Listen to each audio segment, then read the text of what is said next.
السلام علیکم دوستوں، آپ سب کو میرے چینل ہسٹوریکل سٹوریز میں خوش آمدید۔ دوستوں، آج میں آپ کو مغلیہ سلطنت کے تیسرے بادشاہ جلال الدین محمد اکبر کے بارے میں بتاؤں گا۔ پچھلے پارٹ میں ہم نے آپ کو شیر شاہ سوری کی سلطنت کے بارے میں بتایا تھا۔ پہلے آپ کو گزارش ہے کہ چینل کو سبسکرائب اور بیل آئیکن کو ضرور پریس کریں۔ جلال الدین محمد اکبر کی پیدائش 1542 عیسوی میں ہوئی۔ اکبر کی والدہ کا نام حمیدہ بانو بیگم تھا۔ جب ہمایوں کو بیٹے کی ولادت کی خبر ملی تو وہ بہت خوش ہوا۔ ہمایوں نے اکبر کی تعلیم اور تربیت کے لیے ایران سے اساتذہ منگوائے اور کئی ایک مقامی اساتذہ کی خدمات بھی حاصل کی۔ اکبر پڑھائی سے گھبراتا تھا۔ اس کے اساتذہ نے اکبر کی پڑھائی میں عدم دلچسپی اور لاپرواہی کی شکایت بھی کی تھی۔ اکبر کی خواہش رہتی تھی کہ وہ ایسے کھیلوں میں حصہ لے جن میں وہ اپنی بہادری، حوصلگی اور ہمت کا اظہار کر سکے۔ آخر ہمایوں نے تنگ آ کر اکبر کو اس کے حال پر چھوڑ دیا۔ ہمایوں نے ہندوستان میں جب دوبارہ اپنی فتوحات شروع کی تو اکبر اس کے ہمراہ تھا۔ اسکندر سوری کو جو شکست دی تھی اس کا سہرا سرکاری طور پر اکبر کے سر رکھا گیا تھا، حالانکہ اس وقت اس کی عمر بہت کم تھی۔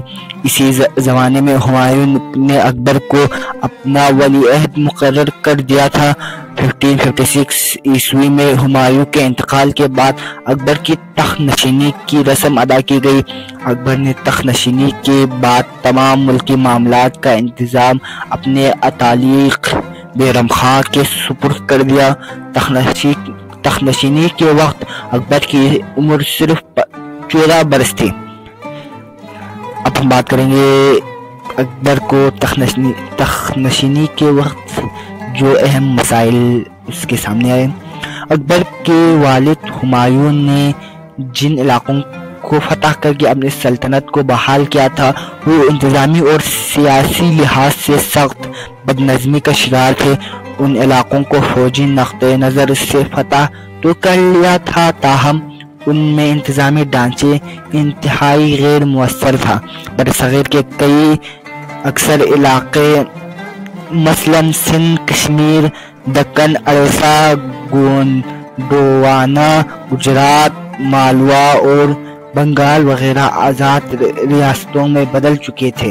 راجپوتوں نے بابر کے حملوں کے بعد اپنی طاقت دوبارہ اکٹھی کر لی تھی اور اب وہ اپنے علاقوں میں اقتدار کے حصول کے لیے کوششیں کر رہے تھے۔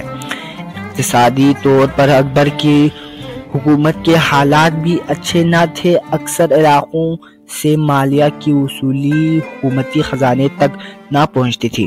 کچھ علاقوں نے مالیہ دینے ہی سے انکار کر دیا تھا اور کچھ علاقوں نے حکومتی اہلکار مالیہ حاصل کر کے خود ہی ہڑپ کر جاتے تھے۔ اب مجموعی صورتحال یہ تھی کہ مالیہ صرف طاقت کے زور پر ہی حاصل کیا جائے، مگر قحط سالی کی وجہ سے ہزاروں لوگوں کی ہلاکت کے باعث ایسا کرنا بھی ممکن نہ رہا تھا۔ خزانے کے خالی ہونے کے باعث فوجی مہمات کو برقرار رکھنا ناممکن تھا، جس کا فائدہ اٹھا کر اس کے حریفوں نے اپنا حلقہ اثر بڑھا لیا تھا۔ اب ہم بات کریں گے مغلیہ سلطنت کے پھیلاؤ اور استحکام میں جلال الدین محمد اکبر کا کردار۔ پانی پت کی دوسری جنگ 1556 عیسوی میں لڑی۔ کابل میں اکبر کو اطلاع ملی کہ عادل شاہ سوری کے وزیر ہیمو بقل نے دلی اور آگرہ پر قبضہ کر لیا ہے۔ اکبر نے اپنے خیر خواہ اور وفادار امراء کا ایک اجلاس منعقد کیا۔ اکبر نے بیرم خاں کے مشورے کے مطابق فوج کو دلی کی طرف روانہ کرنے کا حکم دیا۔ فوج کے ایک دستے میں ہیمو کے توپ خانے پر قبضہ کر لیا۔ فوج اس طرح باقاعدہ لڑائی سے پہلے ہی ہیمو کی فوجی طاقت کو شدید دھچکا پہنچ گیا۔ 1556 میں دونوں افواج کا آمنا سامنا پانی پت کے میدان میں ہوا۔ لڑائی شروع ہوئی توپ خانے کے نہ ہونے کے باوجود ہیمو کی فوج نے مغل فوج کا ایک بڑا حملہ کیا جس نے مغلوں کی فوج کے دائیں اور بائیں جانب کی فوجی صفوں کو ہلا کر رکھ دیا۔ اس دوران ایک تیر ہیمو کی آنکھ میں لگا اور وہ بے ہوش ہو کر ہاتھی کے ہونٹ میں گر پڑا۔ اس کی محاوت نے فوری طور پر ہاتھی کو میدان جنگ سے باہر لے جانے کی کوشش کی مگر کامیاب نہ ہو سکا۔ آخر ہیمو گرفتار کر لیا گیا، اسے اکبر کے سامنے پیش کیا گیا اور بیرم خان نے اسے قتل کر دیا۔ اس طرح مغلوں نے آگرہ اور دلی پر قبضہ کر کے اپنا اقتدار بحال کر لیا۔ ہیمو کی شکست سے جہاں اس کے ذاتی مفادات ختم ہو گئے تھے وہاں افغانوں کی طاقت بھی کمزور ہو گئی۔ بعد ازاں بچے کچے افغانوں نے اطاعت قبول کر لی۔ مرکز میں اپنی پوزیشن بہتر بنانے کے بعد اکبر کے جرنیلوں نے کھوئے ہوئے علاقوں کی بازیابی کے لیے کوششیں تیز کر دیں۔ اس سلسلے میں انہوں نے گوالیار اور جونپور کو فتح کیا۔ اب ہم بات کریں گے بیرم خان کی معزولی کے بارے میں۔ بیرم خان 4 سال تک تمام تر ملکی معاملات کا عملی طور پر سربراہ رہا۔ اس بات کی کوئی شہادت نہیں ملتی کہ بیرم خان اس دوران میں اکبر کا وفادار نہ رہا ہو یا اس نے ذاتی اقتدار کے لیے کوئی کوشش کی ہو۔ تاہم مجموعی طور پر ایسے حالات ضرور پیدا ہو گئے تھے جن کی وجہ سے 1560 عیسوی میں اکبر نے بیرم خان کو معزول کر دیا۔ بیرم خان کی معزولی کے بعد اکبر مکمل طور پر ایک خود مختار بادشاہ بن گیا۔ اپنی سیاسی بصیرت کی وجہ سے اس نے شہنشاہ کا لقب حاصل کیا۔ اب ہم بات کریں گے جلال الدین محمد اکبر کے فتوحات کے بارے میں۔ پہلا تو امبر جے پور، یہ علاقہ 1562 عیسوی میں اکبر کے زیر تسلط آیا۔ یہاں کے راجپوت حاکم راجہ بہاری مل نے اطاعت قبول کر لی۔ دوسرا گونڈوانا کی ریاست پر ایک راجپوت عورت رانی درگاوتی کی حکومت تھی جس کی بہادری اور قابلیت ہر طرف مشہور تھی۔ یہاں حملہ کیا گیا تو اس خاتون نے بہادری سے مقابلہ کیا مگر شکست ہونے پر روایت کے مطابق جلمری یہ علاقہ 1564 عیسوی میں فتح ہوا۔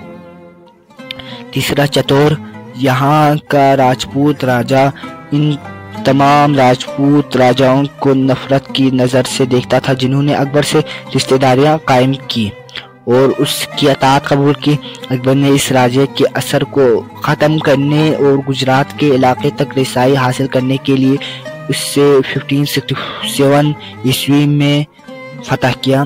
چوتھا بہار کے راجہ نے 1568 میں اکبر کی اطاعت قبول کر لی تھی، تاہم اس کے بیٹے نے باپ کی وفات کے بعد علم بغاوت بلند کر دیا۔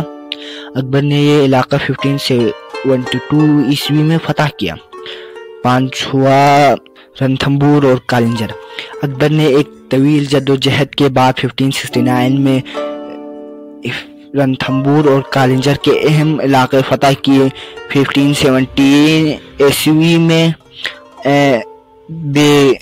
بیکانیر، جیسلمیر اور جودھ پور کے حکمرانوں نے بھی اطاعت قبول کر لی۔ چھٹا مارواڑ، اکبر نے 1570 عیسوی میں مارواڑ کا علاقہ فتح کیا۔ ساتواں گجرات اس زمانے میں پرتگیزوں کی تجارت کا مرکز تھا۔ یہاں کا حاکم نااہل تھا جس کے باعث یہاں سیاسی طور پر شدید ابتری پھیل رہی تھی۔ اکبر نے یہاں کے راجہ کو اپنی اطاعت پر راضی کر لیا تھا، مگر اس کے وفات پاتے ہی یہاں بغاوت ہوگی۔ بعد میں اکبر نے اس علاقے کو 1572 عیسوی میں فتح کیا۔ یہی سے پرتگیزوں کے ساتھ اکبر کے تعلقات کی ابتدا ہوئی۔ 8واں بنگال مرکز سے دوری کے باعث بنگال میں اکثر بغاوتیں ہوتی رہتی تھی۔ اکبر نے 1576 میں اسے مغلیہ سلطنت میں شامل کر لیا۔ 9واں کابل 1585 میں یہ علاقہ اکبر نے اپنی سلطنت میں شامل کیا۔ اکبر نے کشمیر، سندھ، قندھارا، دکن اور اڑیسہ وغیرہ کے علاقوں کو بھی اپنی سلطنت میں شامل کیا۔ اس طرح اکبر کی سلطنت بہت مستحکم ہو گئی تھی۔ اب ہم بات کریں گے اکبر کی اصلاحات کے بارے میں، جو منصبداری نظام، مذہبی پالیسی اور ہندوؤں اور راجپوتوں سے تعلقات کی پالیسی کے بارے میں بتائیں گے۔ پہلی اکبر کی اصلاحات، منصبداری نظام۔ اکبر سے پہلے ملک میں جاگیرداری نظام رائج تھا۔ بادشاہ اپنے امراء کو جاگیریں دیتے تھے اور وہ حکومت کو سالانہ لگان ادا کرنے کے پابند تھے۔ اس کے علاوہ وہ سپاہی اور گھوڑے بھی رکھتے تھے تاکہ وقت ضرورت انہیں بادشاہ کی مدد کے لیے بھجوایا جا سکے۔ اکبر نے باقاعدہ طور پر اقتدار سنبھالنے کے بعد جاگیرداری نظام کا جائزہ لیا۔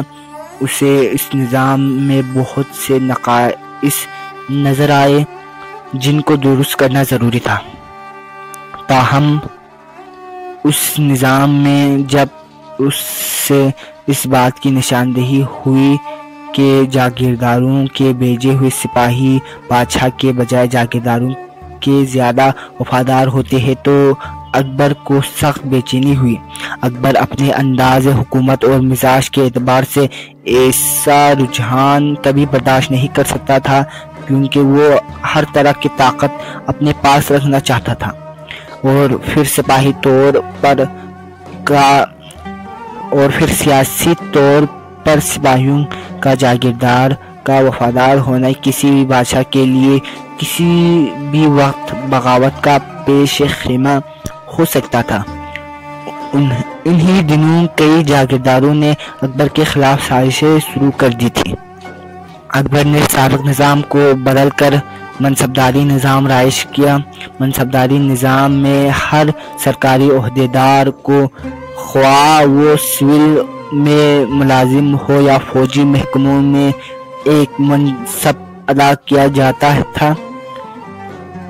ایک منصب رکھنے والے منصبدار سے کبھی سول محکموں اور کبھی فوجی شعبوں میں کام لیا جا سکتا تھا۔ ان دونوں شعبوں کے درمیان کسی قسم کی تفریق نہ رکھی جاتی تھی۔ اکبر نے 10 سے 20 ہزاری منصب قائم کیے۔ نیچ ہزاری سے اوپر کے منصب شاہی افراد یا معتمد لوگوں کے لیے مخصوص تھے۔ ہزاری منصب کے ساتھ ذات اور سوار کی اصطلاحیں استعمال کی جاتی تھی، مثلاً 5 ہزاری ذات اور 2 ہزاری سوار، یا 7 ہزاری ذات اور 4 ہزاری سوار وغیرہ۔ ذات سے مراد فوجیوں کی تعداد اور سوار سے مراد شہ سواروں کی تعداد تھی۔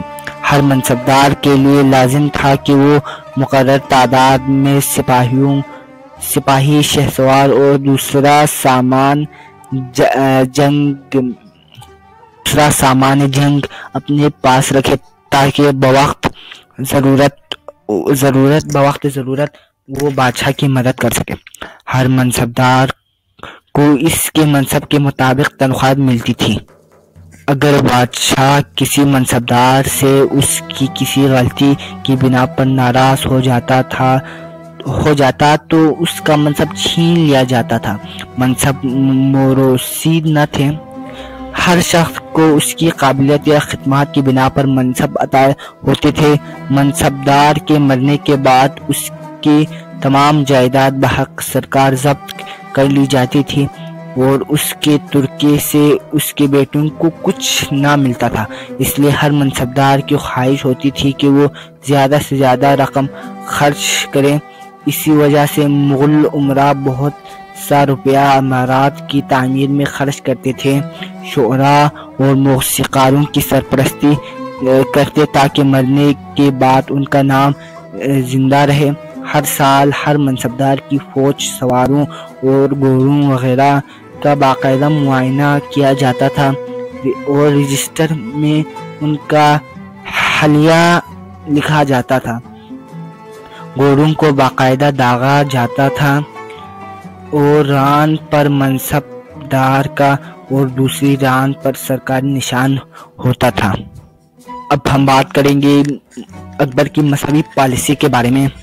اکبر کا بچپن مذہبی ماحول میں گزرا۔ وہ نوجوانی میں ایک راسخ العقیدہ مسلمان تھا۔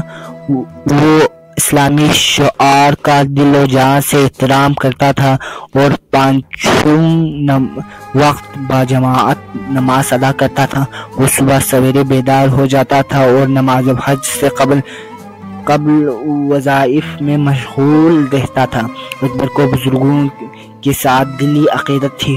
وہ ہر سال حضرت خواجہ معین الدین چشتی کے مزار مبارک کی زیارت کے لیے اجمیر جایا کرتا تھا۔ اسے شیخ سلیم چشتی کے ساتھ بہت عقیدت تھی۔ صوفیاء کے ساتھ لگاؤ کی وجہ سے اکبر نے فتح پور سیکری میں عبادت خانے کے نام سے ایک عمارت تعمیر کروائی، جہاں نماز جمعہ کے بعد وہ علماء و مشائخ کے ساتھ بیٹھتا اور مذہبی مسائل پر گفتگو کرتا۔ ان محافل میں ہونے والی علمی بحثوں کے باعث اکبر بادشاہ بدظن ہو گیا۔ اس کے بعد اکبر نے مختلف مذاہب کے علماء کو بحث مباحثہ کے لیے دعوت نامے بھجوائے۔ ان میں عیسائی، پارسی، جینی اور ہندو مذہبی رہنما شامل تھے۔ اکبر نے ان تمام مذہبی رہنماؤں کی باتوں کو بغور سنا، مگر مجموعی طور پر اس کا دل پھر بھی مطمئن نہ ہوا۔ تاہم اکبر نے یہ رائے ضرور قائم کر لی تھی کہ سچائی صرف ایک مذہب کی اجارہ داری نہیں ہے، تمام مذاہب میں تھوڑی بہت صداقت موجود ہے۔ اکبر کے دل میں یہ خواہش پیدا ہوگی کہ ان تمام مذاہب کے اچھے اصولوں کو یکجا کر دیا جائے۔ مذاہب کو یکجا کرنے کے ساتھ ساتھ اکبر کے پیش نظر بہت سے سیاسی مقاصد اور مسائل بھی تھے۔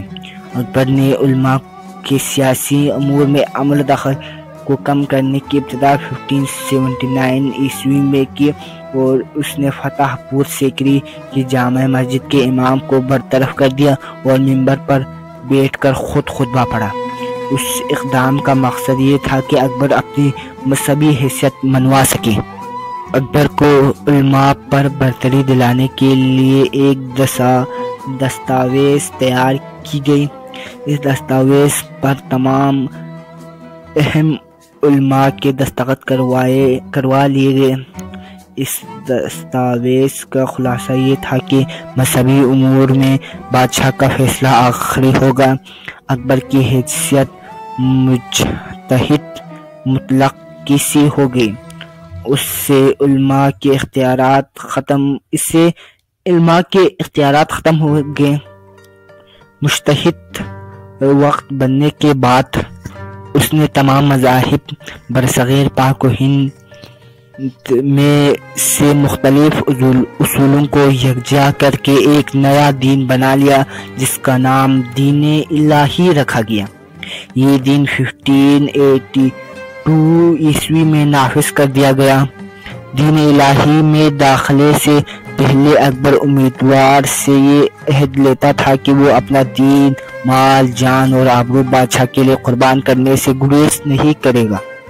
اس مذہب میں بہت سی رسومات شامل کی گئی، جن میں گائے کے گوشت کو کھانے کی ممانعت آگ کا احترام، بادشاہ کو سجدہ تعظیمی کرنا وغیرہ شامل تھے۔ اس طرح اکبر نے ایک مطلق العنان بادشاہ کی حیثیت سے جہاں دوسری قوتوں کو اپنے کنٹرول میں کرنا چاہا، وہیں اس نے علماء کی حیثیت اور اختیارات کو ختم کر کے مذہبی طور پر تمام اختیارات اپنے پاس رکھ لیے۔ دوسرے مذاہب کو اپنے سیاسی اثر میں لانے کے لیے اس نے دین الہی شروع کیا اور مختلف مذہبی گروہوں کو اپنے سیاسی اثر میں لانے کی کوشش کی۔ اکبر کی زندگی میں اس کے خوشامدید درباریوں نے دین الہی قبول کر لیا۔ اس وقت کے مشہور عالم شیخ مبارک کے بیٹوں ابو الفضل اور فیضی نے دین الہی کی ترویج میں اہم کردار ادا کیا۔ اکبر کی وفات کے ساتھ ہی دین الہی کا خاتمہ ہو گیا۔ دین الہی کو ختم کرنے کے لیے حضرت مجدد الف ثانی رحمۃ اللہ علیہ نے نہایت اہم کردار ادا کیا۔ اب ہم بات کریں گے کہ اکبر نے ہندوؤں اور راجپوتوں کے ساتھ کیسے اکبر نے ہندوؤں اور راجپوتوں کے ساتھ تعلقات کو کیسے بڑھایا۔ اکبر نے تمام تر ملکی نظام کے لیے ایک ایسا ڈھانچہ استوار کرنا چاہا جس کی مدد سے تمام تر طاقت اس کے اپنے ہاتھ میں مرتکز ہو سکے۔ اس زمن میں سیاسی، انتظامی، اقتصادی، معاشرتی اور مذہبی اقدامات شامل ہیں۔ اکبر کا خیال تھا کہ وہ ایسے ملک کا بادشاہ ہے جہاں مختلف مذاہب سے تعلق رکھنے والے لوگ بستے ہیں۔ ان میں سے کسی ایک گروہ کو دوسرے پر فوقیت دینا انتظامی اور سیاسی طور پر غیر مناسب ہے۔ اس کا خیال تھا کہ اس طرح کے اقدام سے نظر انداز ہونے والا گروہ بادشاہ کو اچھا نہ جانے گا۔ ان میں بادشاہ کے خلاف بددلی پھیلے گی جو مجموعی طور پر ریاست کے لیے عدم استحکام کا باعث ہوگی۔ اس نظریے کو اکبر نے اپنی تمام پالیسیوں کے بنیادی ستون مانا اور انہی کے تناظر میں عمل کیا۔ اکبر ایک باشعور سیاستدان تھا۔ وہ یہ بات بخوبی سمجھتا تھا کہ ایک وسیع اور مضبوط سلطنت اس وقت تک قائم نہیں ہو سکتی جب تک وہ اپنے رعایا اور اہم سیاسی گروہوں کی حمایت حاصل نہ کر لے۔ اس وقت ہندوستان کی کل آبادی کا 1/4 حصہ ہندوؤں پر مشتمل تھا۔ ہندوؤں میں سیاسی طور پر سرگرم گروہ راجپوتوں کا تھا جو اکثر حکومتوں سے برسر پیکار رہتے تھے۔ اکبر کا خیال تھا کہ ہندوستان میں ہندوؤں اور راجپوتوں سے تعلقات کو بہتر کیا جائے۔ اس سلسلے میں اکبر نے درج ذیل اقدامات کیے۔ پہلا تو اکبر کے عہد تک یہ دستور چلا آ رہا تھا کہ جب ہندو یاتری کسی مندر یا کسی اور مذہبی مقام کی زیارت کے لیے جاتے تو ان سے یاترا ٹیکس وصول کیا جاتا تھا۔ اکبر نے اس ٹیکس کو منسوخ کر دیا اور کہا کہ وہ کسی عبادت کرنے والے کی عبادت پر ٹیکس عائد کرنا کسی طور پر مناسب نہیں سمجھتا۔ یاترا ٹیکس کی منسوخی سے عام ہندو رعایا اکبر کی گرویدہ ہو گئی۔